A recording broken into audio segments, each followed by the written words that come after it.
天可汗其实根本不是荣耀称号，贞观之治的光环下面是一段充满权谋、信任与背叛的精心密室。当李渊派使者送上那封震撼整个北亚的修好书信，试图借此拉拢强势的突厥，当金银财物与女人成为交换条件，初建的唐朝又该如何在这场权力游戏中保住面子与野心呢？李世民的态度极具现实与狡猾，乐于向突厥称臣，只为一时权宜之计。这背后究竟暗藏怎样的政治谋略？东突厥、西突厥、薛延陀、回纥、铁勒、高昌、燕齐、疏勒、于田这些部落和国家，在公元7世纪究竟和中原王朝有着怎样的爱恨纠葛？接下来让我们把视角先切换到隋朝末年，深入探究一下这段暗流涌动的历史。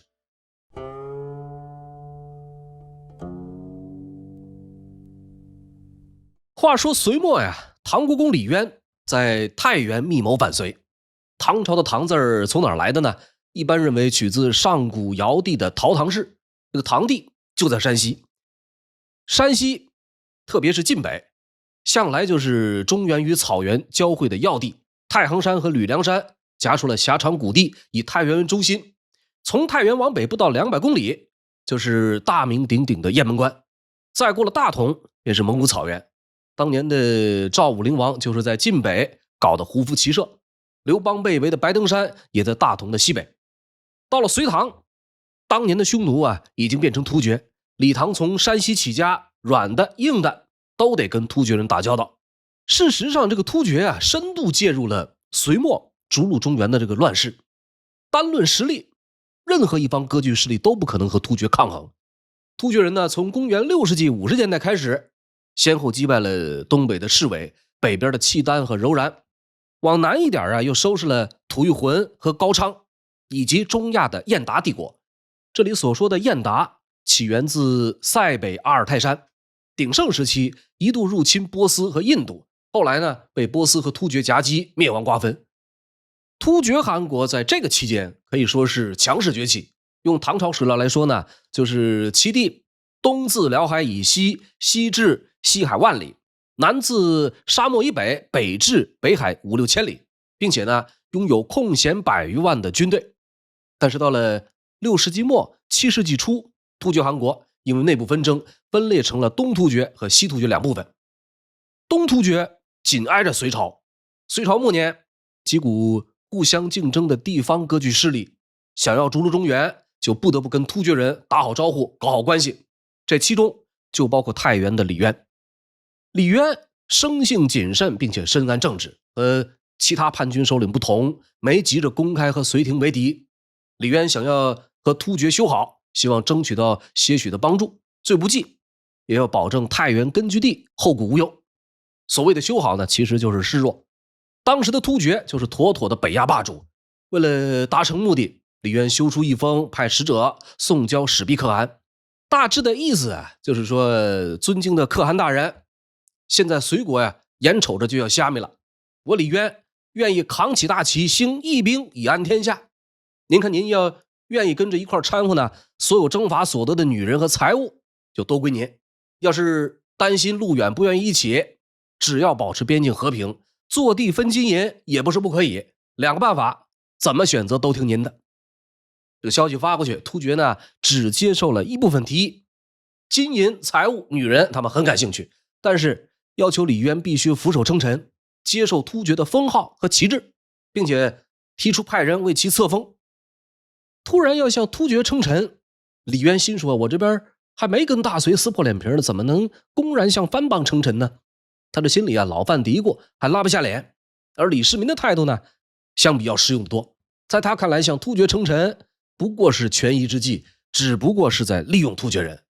隋朝开国之初，隋文帝杨坚就曾经接受过墨元可汗的封号，隋末的一些割据首领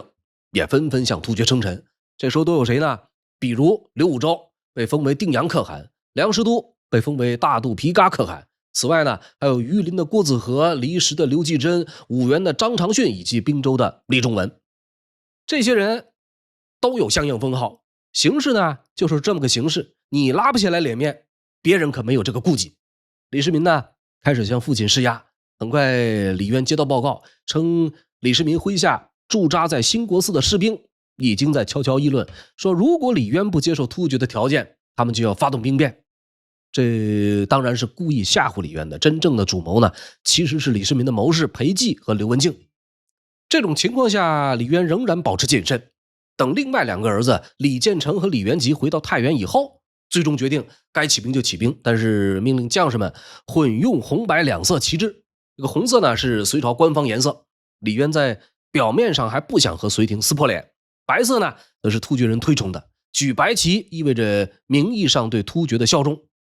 李渊要的其实只是象征性的向其他的割据势力表示自己已经和突厥结盟，特别是要防止刘武周偷家。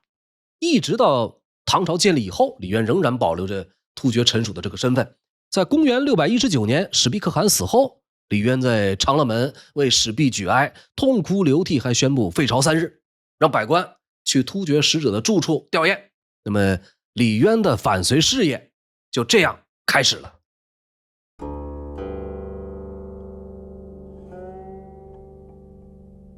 李渊挥师西南，在霍邑和隋军精锐交锋的时候，李世民的谋士刘文静代表李渊出使突厥。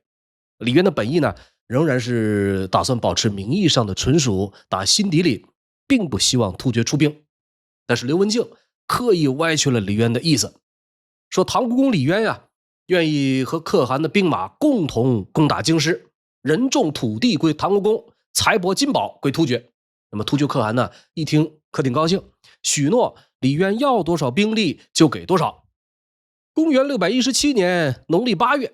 刘文静带着2000匹好马，外加500突厥骑兵，在龙门跟李渊会合。李渊呢，当然也很高兴，因为突厥来的兵马并不多。他不知道的是啊，他的好儿子李世民已经暗暗插了一手。刘文静在突厥牙帐点烛焚香，用李世民的名义和史毕可汗的儿子突利可汗在神灵前发誓结为香火兄弟。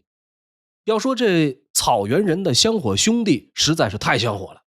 按照突厥习俗，香火兄弟一方结婚时，做兄弟的不仅要来庆贺，还要和新娘共度一夜。这个新郎不能表现出嫉妒和不高兴。李世民暗暗打通的人脉啊，为他日后离间突厥人埋下了伏笔。通过与突厥贵族的联系，打入突厥内部，实打实的情报，这不就来了吗？李世民呢，可以及时掌握突厥的动向，避免背后插刀，突然发难，打乱灭隋的战略部署。同时呢，也是在给自己铺路。这些战略规划和计谋啊，必然有谋士们的指点，不太可能完全出自李世民自己。毕竟日后的天可汗这个时候还不到20岁。总的来说啊，我们看到李世民对突厥人的态度可谓是极致的实用主义，各种战略投机，不像他的父亲那样谨慎，而是可以随时出尔反尔的见招拆招。不和亲不纳贡固然霸气，天子守国门，君王死社稷也很硬气，但成本太高，获益却不见得大。这种外交风格日后还会无数次展现。这个李氏父子啊，包括建成、元吉在内，行事风格各有千秋。传统史料中的褒贬呢，存在一定的局限性，优胜劣汰，需要就事论事，不能一概而论。但是话要说回来，你李世民拿实用主义和别人相处，当然也别指望别人跟你讲什么仁义道德。当时的突厥人用唐高祖李渊的话来说呢，就是见利计钱，知难便走，圣旨求财，败无残色。见便宜就上，遇到困难就撤。打仗赢了以后呢，乐于求财，输了也不会自暴自弃。李渊的说法啊，当然也仅限于单方面的视角，但是不难看出突厥人呢同样务实。那么说，公元617年9月，李渊领兵渡过黄河，进入关中以后，遇到一股人马前来会师。这支部队已经有7万之众，为首的是一员女将。史料上没有留下她的本名，只知道她是李渊的3女儿，叫做平阳公主。平阳公主的丈夫啊，就是凌烟阁24功臣中名列第14的柴绍。这年11月，李渊攻下隋都大兴城，也就是长安。第2年，李渊在长安称帝，唐朝建立。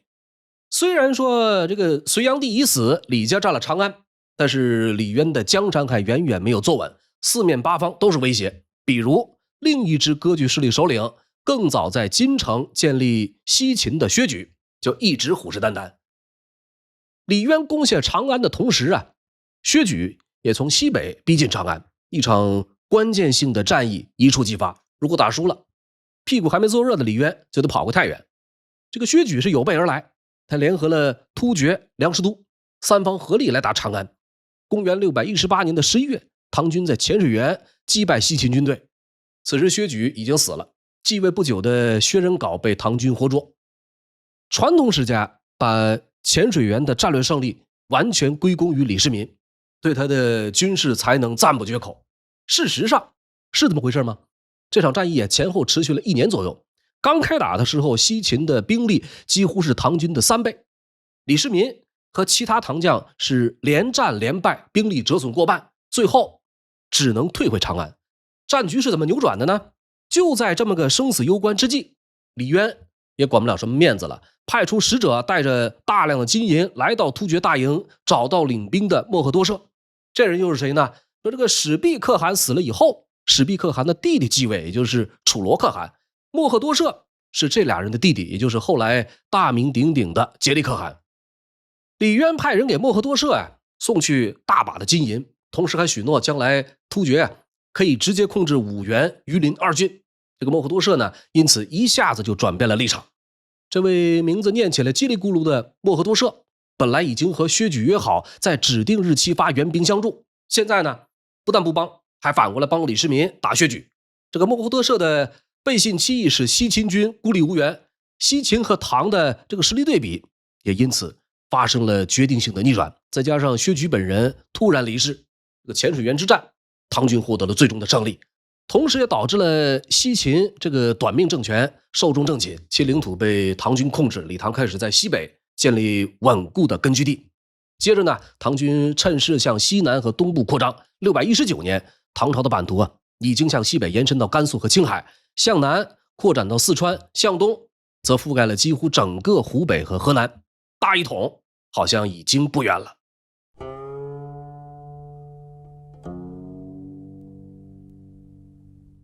突厥人对李唐的态度前后有一个明显的分水岭。618年以前，突厥的政策更多的是倾向于煽动、支持反隋势力，看热闹不嫌事儿大，顺便从中最大限度的获利。收了一帮割据势力首领当小弟，但是小弟之间并不排资论辈儿，互不同属，有的人呢甚至都自立为帝。突厥为了维持各方势力的平衡，经常挑动小弟们互相厮杀。618年以后，突厥不甘心坐视李唐的壮大，在操纵他的小弟们进攻唐朝的同时，甚至还试图通过复兴隋朝来遏制迅速崛起的唐朝。一手策划复隋大业的正是隋朝的义成公主。义成公主，隋朝宗室女子，在突厥生活了近30年，从启明可汗、始毕可汗到楚罗可汗、颉利可汗，先后嫁给父子4人。这是一位隋末唐初之际有着杰出政治才能的女性。正是在她的主导下，突厥人迎回了隋炀帝的妻女萧皇后和南阳公主，并且拥立隋炀帝之孙杨正道为隋王。想法很好，可是时机不对，火候手法也不够娴熟。突厥改变了立场，奉行复隋政策，导致其与各割据势力首领关系恶化。小弟们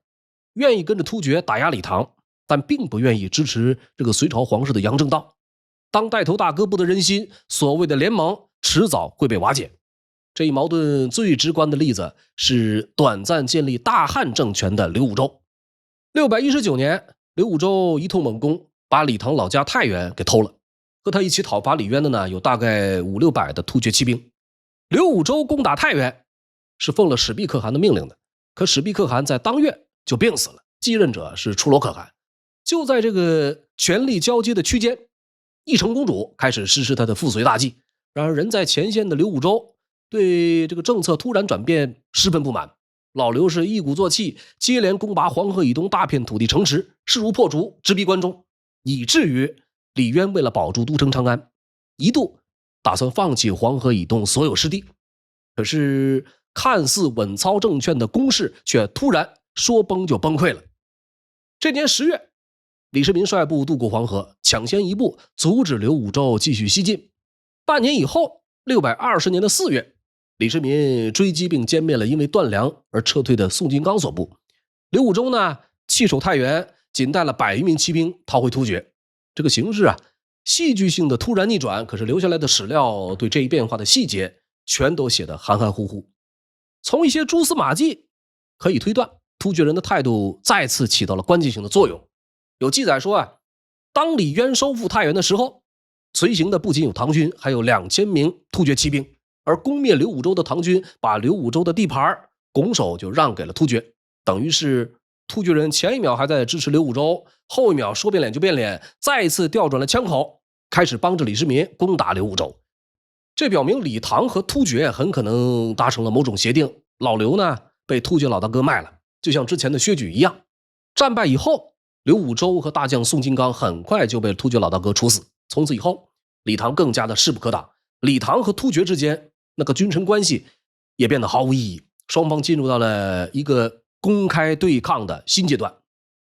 始毕可汗的弟弟楚罗可汗在听取了梁师都的建议以后，开始针对李唐组织规模庞大的军事行动，包括楚罗自己在内的突厥4名首领将在梁师都、窦建德以及西人契丹、漠河配合下，从不同方向攻打唐朝，计划是先取太原，再入长安。本来还在摩拳擦掌，没想到楚罗可汗本人却突然暴死了，整个行动计划呢也就随之终止。有关楚罗可汗的死因啊，突厥人内部有人怀疑是义成公主下的毒手，也有人认为元凶是一个叫做郑元赎的唐朝使者。楚罗可汗的突然死亡成了东突厥对唐政策的一大分水岭，他的继任者不但放弃了复隋计划，还完全失去了入主中原的野心。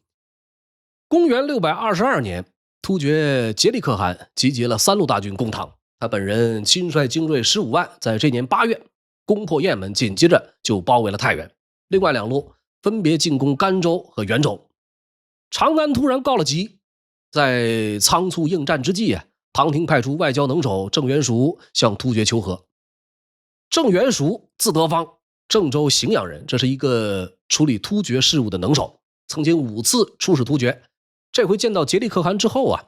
老郑晓之以情，动之以理，说汉与突厥风俗各异，咱们2家向来是井水不犯河水，您现在这般劳师动众，那个财物啊全被将士们瓜分了，对于可汗您本人几乎是一无所得，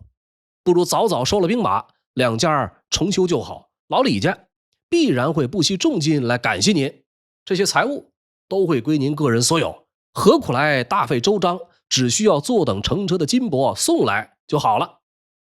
通过外交手腕和唐廷的钱财贿赂啊，颉利最终同意撤兵，但是通过纳贡的方式并没能让这个和平持续多久。2年以后，颉利可汗又来了，这回呢是和他的侄子突利可汗一起再次引领重兵来袭，兵锋直指距离长安只有130公里的滨州。您注意这里提到的突利可汗就是当年李世民拜把子的那位。为了化解危机，李世民呢只带了100名骑兵来到突厥大军阵前，一开始试图以双方名义上的君臣关系劝颉利退兵。他说国家与可汗势不相负，何为背约深入吴地，咱们2家有言在先，互不干扰，突然大兵压境，这是怎么话说的呢？随后又提出和颉利来一场单挑，他说我秦王也，故来一决，可汗若自来，我当与可汗2人独战，若遇兵马总来，我为百骑相遇耳。我是大唐秦王，您如果自己来，我想和您来一场仅限2人之间的决斗，您如果领兵来攻，我就用身边这100骑兵相抗。李世民的惊人胆识反倒把颉利可汗搞懵了，他担心其中有诈，笑而不语，没有回应。其实呢，这是李世民反间计的一步。说这颉利和突利本来是叔侄，但是2人一直心存隔阂。突利呢是始毕可汗的儿子，始毕死后，他的2个叔叔楚罗和颉利先后成为可汗，突利一直无缘汗位，心里不爽又不好发作。那么阵前喊完话，颉利可汗始终没敢轻举妄动。李世民呢紧接着派人给香火兄弟突利传话，说当初啊不是说好了一方有难就要相救吗？今天怎么不顾香火之情来相残呢？你要是没心情做兄弟，不如咱俩呀也单打独斗，一决雌雄吧。秃利没有任何回应，双方之间只隔着一条战壕，可是毕竟是前线，战场形势随时可能发生变化。紧接着呢，李世民又故意误导竭力，说打又不打，走又不走，你们不来，我可就要过去了。说着呢，做事就要跨过两军之间的战壕。竭力呢，知道李世民和秃利是香火兄弟，又见这个李世民如此的轻举妄动，于是开始怀疑李世民和侄子秃利想要合谋加害自己。最终李世民百计退敌兵，突厥大军就这样不战而走。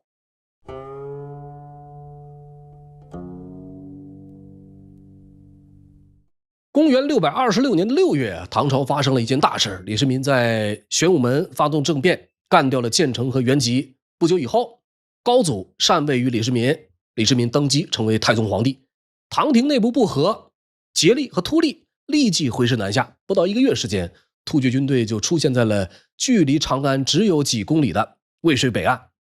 突厥的精锐骑兵一天数次来到长安城外，纵马驰骋，挑衅唐军出城应战。危在旦夕之际，按照大多数史料的记载啊，唐太宗面对危机表现的那是相当的英勇睿智。说上次还带了100骑兵，这回李世民呢，硬是只带了6个兄弟在渭水边上跟竭力可汗面对面，直接指着他鼻子骂他臭不要脸，最终竟然化险为夷。真相啊，自然没有那么神奇。李世民在突厥内部有线人，这个内线叫做执师司隶，突厥执师家族早在李渊起兵的时候就曾作为援军助力李渊攻打睢都，因为对李氏家族有功，在唐朝建立以后得到了丰厚的回报。与此同时啊，他们仍然在为突厥效力，因此呢，这是一个拥有双重身份的家族，他们同时臣服于唐朝皇帝和突厥可汗。在和竭力可汗见面之前，李世民和执师司隶曾有过一次密谈，具体的谈话内容已经无从知晓，只能从一些细枝末节大致推断。这个执师司隶啊，向李世民透露了竭力的真实目的仍然仅限于抢劫勒索，并建议通过贿赂化解这场看似严重的危机。两人密谈过后，在大臣面前上演了一出双簧。李世民呢，愤然谴责突厥背盟，执师司隶假装惊恐万分。李世民随后下令将执师司隶扣留，实际上是加以保护。后来呢，对他一直宠信有加。做足了一番功夫之后啊，李世民带着几个随从来到渭水南岸，先指责竭力可汗违背盟约，背信弃义，而后为了展现实力，命令大部队赶到。竭力可汗呢，担心有诈，没有轻举妄动。看火候差不多了，李世民示意唐军从岸边后撤列阵，独自上前与竭力对话。这场对话的内容史料没有记载，从后续发展来看，二人约定互不相犯，定期互市，甚至在长安城西的便桥杀白马祭天，宣誓结盟。今天的我们啊，从上帝视角回看渭水事件，尽管长安受到威胁，却并没有面临真正的危险。来犯的竭力呢，主要目的是从唐朝获取财物，并非攻取长安。作为都城，长安有重兵把守，而突厥人这回来的呢，都是轻骑兵，他们擅长快速推进，但是对旷日持久的攻坚战明显没有准备，甚至都没有带足后勤补给和工程器械。大多数的唐朝官员对渭水事件最终以和平落幕惊讶不已，一些人对李世民力挽狂澜大为赞赏。实际上整个事件背后是唐太宗李世民凭借自己对突厥的了解，施展高超的外交手段，从中斡旋，巧妙利用敌方情报，从而转危为安的一次绝佳事例。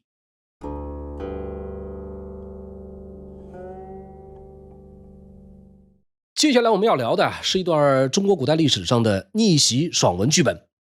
从李渊起兵到唐朝建立以后的很长一段时间，唐朝面对突厥都非常的弱势，花了将近10年的时间，成功铲除了多股割据势力以后，终于从跪着挨打实现了站着揍人。公元629年，深谙突厥事务的代州都督张公瑾上书太宗，他认为唐军啊，如果选择在当下征伐突厥，必然能够取得胜利。张公瑾字洪慎，这位河南老哥啊，在凌烟阁24功臣名列第18位。张公瑾一生之中，在2个关键时刻为唐廷和李世民立下大功。头一桩就是玄武门之变。当时的张公瑾呢，是李世民这边的密切参与者，在杀掉了太子李建成和齐王李元吉以后，太子和齐王党羽冯立、薛万彻等人领着2000精锐要来报仇。关键时候是张公瑾凭借自身履历过人，独自关上大门，挡住了冯立、薛万彻，成功保护了李世民。第二桩就是这一次上书，张公瑾请求反击东突厥，并且总结了6大有利因素。第一他说东突厥这家股份制公司已经濒临破产，竭力可汗昏庸无度，不得人心。第二，员工离职，供应商跑路，薛延陀等部纷纷酝酿反叛。第三是突厥将士遭遇了军事挫败。第四，连年气候恶劣，导致其粮草匮乏。第五，竭力和其他突厥首领关系越发紧张。第六，先前投奔北地的汉人现在已经和突厥离心离德。竭力可汗是东突厥的最后一位统治者，很遗憾，有关他的史料留存下来的并不多。我们只知道在这个时间段，张公瑾对出兵突厥的分析可以说是一针见血。竭力是一位较为大胆的改革者，他任用汉人当谋士，采用汉人的方法实施统治，并且重用粟特人和其他中亚人，勇于改革没什么不好。但是呢，他冷落了自己的部众，再加上时运不济，自然灾害是接二连三，饥荒导致人口和牲畜大量死亡。经济问题一直是阻碍发展的一大关键，没有钱还喜欢瞎折腾，折腾来折腾去，就开始自食恶果。一些东北的部落归顺了唐朝，一些北边的部落呢，像什么薛延陀、回纥、拔野谷这些，也都起兵反叛竭力。突厥内部的矛盾同样愈演愈烈，还是有关竭力、突利这爷俩的塑料亲情。突利呢，本来负责监督东部的部落，他的牙帐就在幽州的北边。竭力把部落的反叛归咎到突利身上，又命令突利去平定叛乱。突利没有取胜，结果叔侄二人的关系更加恶化。竭力对突利抽了一顿鞭子，又将其囚禁了10几天，最终释放。从此以后呢，不甘受辱的突利开始公开违抗竭力的命令，爷俩彻底闹掰。竭力恼羞成怒，开始攻打突利。突利派人向唐朝求援，但是李世民拒绝援助。突利在毫无胜算的情况下向唐廷投了降。精英阶层的矛盾进一步削弱了突厥对部属部落的控制，契丹、西族等等大大小小几十个部落纷纷脱离突厥的控制。靠近北边边疆的回纥、拔野谷、铜锣、蒲固等等10几个部落呢，改为效忠薛延陀，承认薛延陀首领是他们的新任带头大哥。他们形成了一个强大的反突厥联盟，庞大的东突厥汗国开始崩溃了。薛延陀这是匈奴别种铁勒诸部之一，官制和风俗和突厥大致相同，由薛和延陀2个骨干部落组成。隋炀帝的时候铁勒诸部武力反叛东突厥，转投到了西突厥。唐朝贞观2年，西突厥发生内乱，薛延陀在首领疑南的带领下重新归属东突厥。可惜呢，很不巧，赶上竭力可汗狂征暴敛，疑南率领部众武力反抗，竭力派来大军镇压，结果反被疑南打败。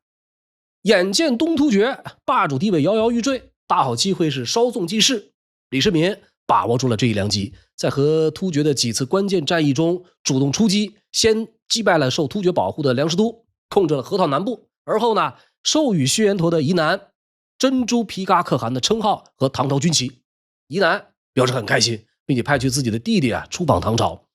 唐太宗在朝见的时候赐下一把宝刀和一根马鞭，并且说什么呢？说卿所部有大罪者斩之，小罪者鞭之。这是一个非比寻常的信号，表示承认了疑南在漠北的统治地位。从此以后，疑南在玉都君山，也就是今天蒙古的杭爱山下设牙帐，开始着手建立薛延陀汗国，和东突厥分庭抗礼，定期遣使入贡唐朝，成为唐朝在漠北的一个藩属国。薛延陀的疆域东至漠河，西至西突厥，西北到呼伦湖，南接大漠。竭力可汗这个时候呢，也意识到了危险，南边有唐朝，北边有薛延陀，突厥在中间受着夹板气。竭力开始想办法修补和唐朝的关系，急急忙忙的派去使者，表示愿意向唐朝称臣，希望能成为唐太宗的女婿。但是呢，遭到了李世民的断然拒绝。很快，贞观3年，公元629年11月，唐太宗以李靖挂帅出征，兵分6路攻打突厥。竭力已经是穷途末路，很快被唐军孤立包围，2次小规模冲突被打得一败涂地。随后呢，被李靖3000精骑夜袭定襄，竭力避而不战，向北逃走。很快又遭了李绩的埋伏，不得不接着逃到了阴山。后面有唐军穷追不舍，再往北就是薛延陀的地盘，竭力走投无路，选择向唐军投降，可是再次遭到拒绝。紧接着呢，李靖率领1万精锐奇袭阴山，那个先头部队刚刚逼近营地，突厥大军就不战自溃，10几万人向李靖投了降，剩下的有的跑到了薛延陀，有的一路向西逃窜。节里本人呢，暂时逃过一劫，后来在逃亡的路上被生擒活捉。东突厥这个超级大厂就这样被唐朝收购重组。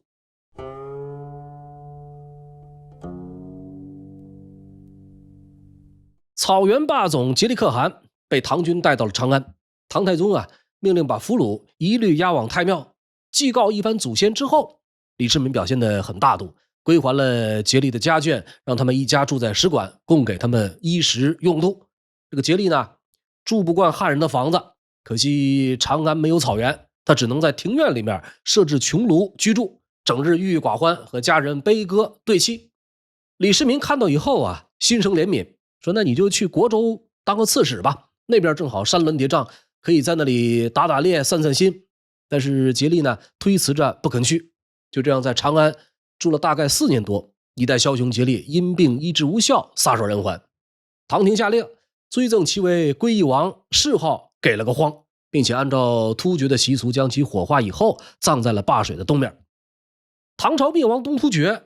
参加2次关键战役的分别有3000和1万人，应该说兵员的数量是比较少的，可是却能够迅速取得突破性的战果。归根结底击垮东突厥汗国的决定性因素并不是唐廷的军事行动，而是突厥内部分裂和相互背叛。李世民和唐廷很了解草原，知道草原的这个继承制度容易发生内乱，清楚部落联盟之松散。想当年那个汉武帝正面硬刚匈奴固然硬气，但是穷兵黩武，打了几十年消耗战，透支了国力，引发统治危机。李世民的现实主义配合着胡萝卜加大棒，虽然显得很油滑不够霸气，但只打了几年歼灭战就拿下北方草原，而且实施了远比汉朝有效的实际统治。游牧文明的生活方式、统治逻辑和农耕文明毕竟不同，一时打跑了骑马民族并不能永绝后患，要实施统治不能只靠拳头，也不能照搬中原的政治制度。无序流动和多重效忠是草原民族最大的特点。简单来说呢，牧民可以自由的迁徙，人畜都跟着水草走，服从于哪个首领很可能取决于一时的胜负，联盟、投降、背叛看似错综复杂，其实都是常态。当年的渭水事件极致体现了李世民面对草原人的游刃有余。但是打败突厥活捉颉利以后，李世民毕竟还是要脸的，他开始以渭水之盟为耻，希望大家忘记他自己在与突厥议和的过程中曾经发挥过主要作用。他反倒说称臣于突厥，只持太上皇李渊，草创国家为了黎民百姓不得已的做法。他自己呢，则是痛心疾首，制灭突厥，甚至命令史官掩盖他在事件中的作用。不管怎样，李世民面对游牧民族扰边，没有固守长城被动防御，而是根据自身和游牧部落的实力对比，在静默外交和军事行动之间转换。唐朝在处于弱势的时候，可以通过外交化敌为友，为自身赢得短暂的喘息之机，在北部边疆建立起迫切需要的缓冲带，从而呢显著减轻突厥对长安的军事压力。一旦时机成熟，李世民就会毫不犹豫地诉诸武力，巩固扩大缓冲地带，乃至一举歼灭敌人。东突厥汗国的灭亡是关键性的一步，之后很长一段时间里，唐朝周边都没有能够与之抗衡的力量。亚洲北部和东北部的部落首领很明白，李唐已经取代突厥，唐朝皇帝取代了突厥可汗，成了新的大哥。他们已经被唐朝的强大实力，或者说对李世民的个人魅力所折服。很快呢，西北各部的首领以及一些国家的君主纷纷来到长安，请求唐太宗接受天可汗的称号。李世民接受了这个称号，并以此为傲的摒弃了传统的华容之间存在着不可逾越的鸿沟的观念，成功的同时成为了二者的主人。但是大哥并不好当，一不小心就会被小弟夺舍。贞观3年的李唐朝廷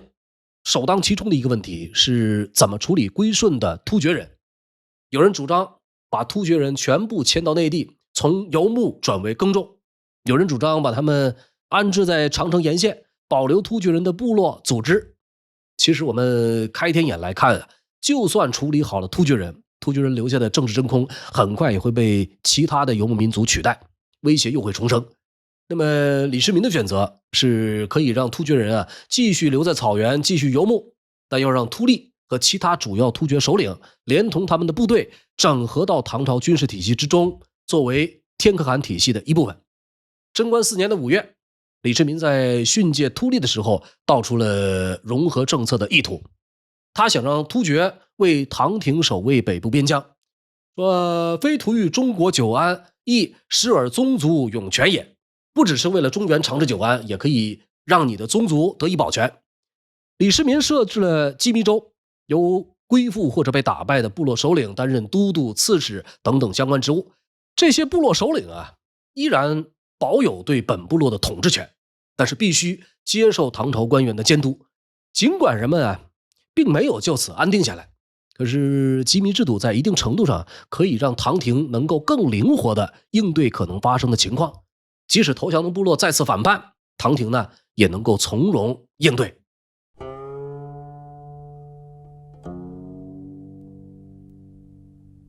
李世民的融合政策在最开始并不顺利。突利在贞观5年死在了入朝的路上。居住在长安的突厥人觉得自己被唐廷当成了人质，还有一些人没法适应农耕生活。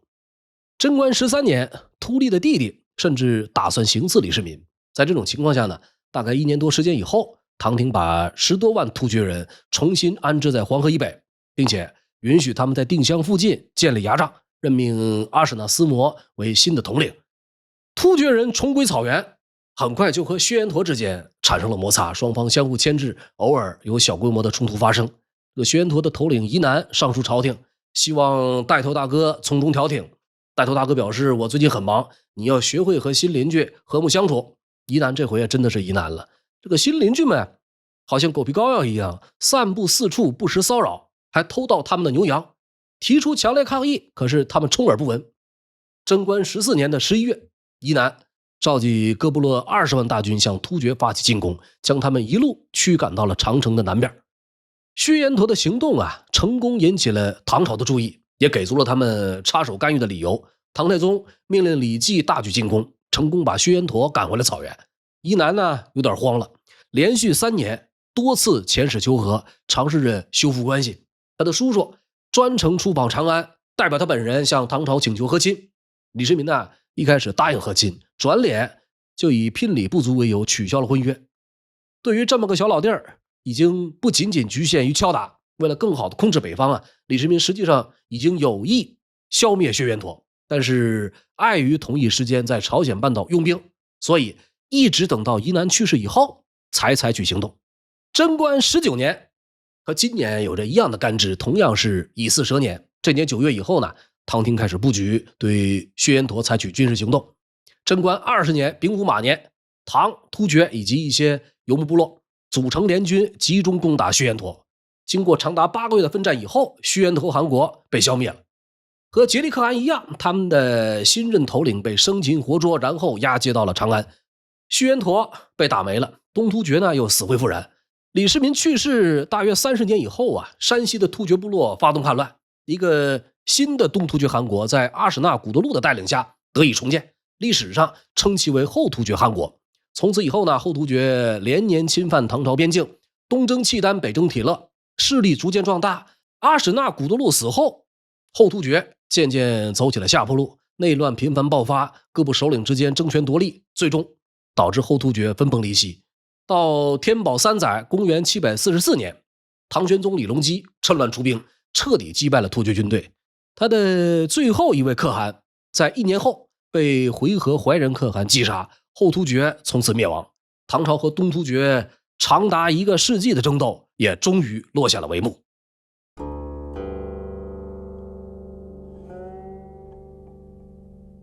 咱们前面主要讲了东突厥，同一时期的西突厥有哪些具体表现呢？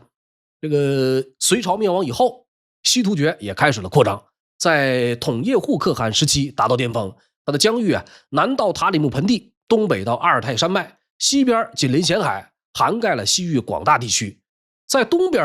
东突厥是其主要防范对象，在西边呢，那么征服了一系列的中亚国家，比如十国、铁勒、拔汉纳、米国，甚至还攻打过波斯和吐火罗。然而这一巅峰时期大概只持续了10几年。这个西突厥大致在公元610年以后开始崛起，到627年葛罗禄部突然叛乱，628年统叶护可汗被其伯父所杀，随后西突厥开始频繁内乱。贞观4年伊吾地区今天新疆哈密当时的7个小国宣布脱离西突厥的统治，转而归附唐朝。唐廷随即设立西夷州管理这一地区，随后2-3年又有疏勒、于田、莎车向唐朝归附称臣。随着这个西突厥内乱，东突厥不再是威胁，唐朝开始着手处理西域事务。这一时期的西域有一个高昌国，它的位置在今天的新疆吐鲁番，体制大致和中原王朝一样，文书全部以汉字书写。这个高昌国垄断了经过其国境前往长安的贸易活动，因此呢，每年有大量的税收收入。高昌和唐朝本来关系友好，他们的国王屈文泰甚至曾经亲自前往长安朝见唐太宗。高昌的边上呢，有个小国叫燕齐。贞观6年，这个燕齐向唐朝请求重新开通位于罗布泊以北隋朝灭亡就闭塞了的商路。唐廷呢答应了请求，从此前往长安的商旅开始绕开高昌。高昌被燕齐截胡，他们的国王开始和西突厥结盟，并且拦截唐朝使节，派兵攻打洗劫燕齐。唐廷的第一反应是强烈谴责、威胁、警告。高昌王屈文泰对此表现得毫不在意，并且说：猫游于堂，鼠安于穴，各得其所，岂不活也？那么唐太宗呢，又颁布了一道诏书，警告高昌王悬崖勒马，如果继续采取敌对行动，后果将不堪设想，同时要求其入朝觐见。这个屈文泰借口生病，拒不服从。贞观14年，唐廷正式发兵讨伐高昌。屈文泰最初听说这个消息很是不以为然，他不相信唐军能够穿过沙漠远程奔袭他的亡国。高昌国流传一首童谣，说高昌兵马如霜雪，汉家兵马如日月，日月照霜雪，回首自消灭。这个屈文泰最后的结局就像这首童谣一样，他错误低估了唐朝军队。当这个唐军迅速逼近高昌国的时候，屈文泰惊慌失措，毫无应对之策，不久后就暴病而死。唐军是兵不血刃攻灭高昌，将屈文泰的子孙百官押回长安，改高昌为西州，又专门设置安西都护府。随后几年又把统治向西延伸到燕齐，将求辞也纳入版图，安西都护府也迁到了燕齐。这一时间段，西突厥一位名叫阿史那赫鲁的首领，在内部纷争中战败后归附唐朝。唐廷呢设置廷州来安顿阿史那赫鲁的部众，任命其为都督，管理投降的西突厥人。大概2-3年的光景，阿史那赫鲁重新支棱起来，离开廷州向西进发。他打败了当地的西突厥部落，在双河河谷今天新疆伊宁附近建立牙帐，自立为沙布罗可汗，并且调转枪口袭击廷州一些城镇。唐军在回纥骑兵的帮助下，前后历时7年发兵讨伐，前2次远征全部无功而返。第3次的时候，兵分南北2路，北路军是主力，由苏定方头领，南路军呢由2位原突厥首领指挥。说苏定方在今天新疆额尔齐斯河附近遭遇了阿史那赫鲁的主力，一场决定性的战役就此打响。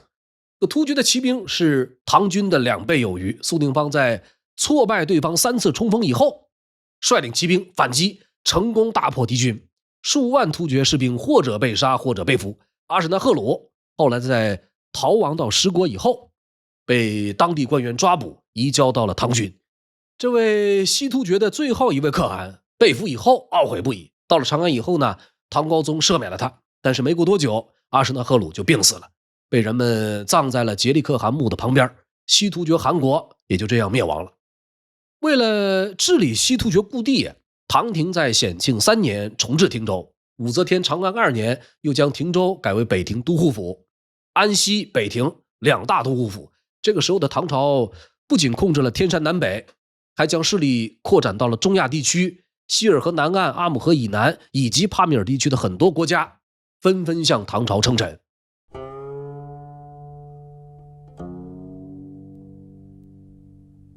李世民所开创的天可汗制度，经过唐高宗武则天的发展，到唐玄宗开元年间达到极盛。这套认证系统运作了100余年，直到330斤的安禄山一脚踹翻了大唐王朝的服务器。安史之乱以后，天可汗名存实亡。由于时长的关系这一期只能简要的捋清脉络，将目光呢局限于突厥、薛延陀、回纥等等部落和国家。以唐太宗时期为例，在对外政策上，唐朝推行的是以和亲册封为核心的边疆治理模式，这是一份联姻加认证的 VIP 套餐，使得边陲各族，无论是突厥、吐蕃，还有其他的游牧部落，都在一定程度上融入了唐朝的政治体系。这是李世民被尊称为天可汗的一大原因。但是客观来看，这种模式更多的是依赖于现实的军事优势和权力平衡，和而不同。这个背后其实隐藏着利用和控制。